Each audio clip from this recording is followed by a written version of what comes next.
Pour moi, le droit de l'enfant, c'est une convention qui est internationale et en fait qui replace la vulnérabilité de l'enfant au centre des préoccupations. Du coup, ça a comme principe de base de protéger les enfants, que les adultes ont la responsabilité et le devoir de protéger les enfants. Tout enfant a le droit de bénéficier des soins nécessaires en fonction de son âge, bien sûr de son état de vulnérabilité ou des affections dont il peut souffrir.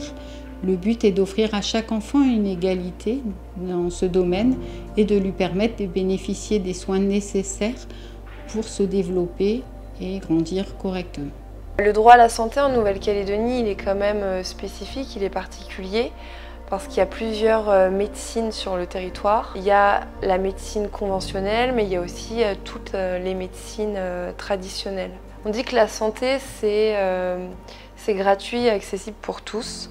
Mais nous, en fait, ce qu'on constate dans notre travail, c'est que ce n'est pas nécessairement le cas. Parce qu'il y a des disparités au niveau des foyers sur le plan économique et qu'il y a des familles qui sont dans des situations de précarité qui sont plus grandes. L'autre élément qu'on rencontre, c'est des adultes, des parents qui n'ont pas leur partie administrative à jour. Donc pas de CAFAT, pas de mutuelle, pas d'aide médicale.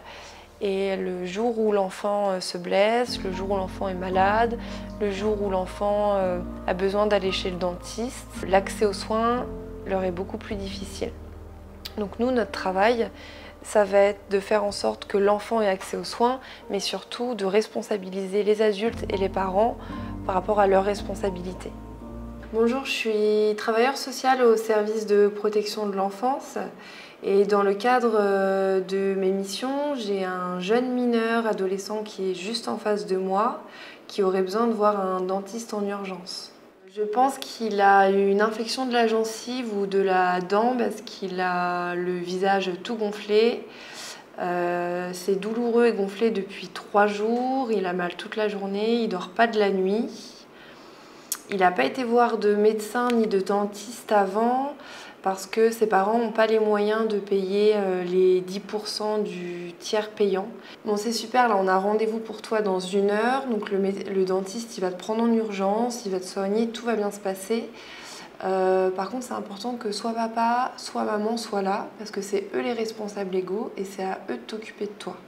Pour le paiement, t'as pas à t'en occuper, t'as pas à culpabiliser, nous on va gérer ça entre adultes. Dans notre service, on peut rencontrer les familles et les mineurs par 2 chemins. Le premier chemin, c'est par le biais du signalement. Il y a un membre de la famille, une école ou un médecin qui s'inquiète pour l'enfant. Et en discutant avec le parent, il lui propose le dispositif des AED.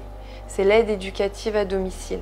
Et si et seulement si le parent est volontaire et est d'accord d'être aidé et accompagné par un travailleur social, il y a un contrat qui se fait entre notre service et eux. Le deuxième chemin, c'est que le parent il a entendu parler d'aide éducative à domicile ou alors qui va se confier à l'assistante sociale sur ses difficultés à la maison et qui demande de lui-même une aide éducative à domicile.